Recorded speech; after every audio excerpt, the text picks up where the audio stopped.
Indeed, Brian. Shares of Meta and Snap are trading higher right now. We see Meta platforms up over 4% on a report in Axios that FCC Commissioner Brendan Carr says that CFIUS should move to ban TikTok. One of the 5 FCC commissioners, Carr, telling Axios of recent revelations about how TikTok and parent ByteDance manage user data.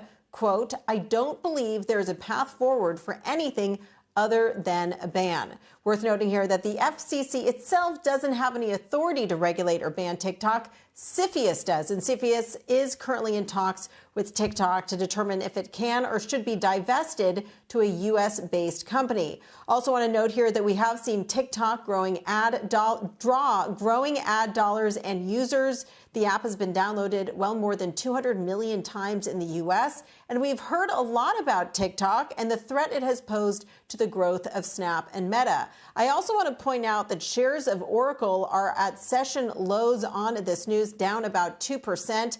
TikTok currently routes its U.S. traffic to Oracle Cloud Infrastructure. Brian? All right, this commissioner, a guy named Brendan Carr, he has been outspoken sort of against TikTok for a long time. So this may not be as new as we think, but I'm not sure we've heard, maybe with the exception of the previous administration, for calls of banning TikTok. And this has got to come from what? All the national security concerns. You're basically letting, some would say you're letting a live mic and a camera that goes to servers in China into your home.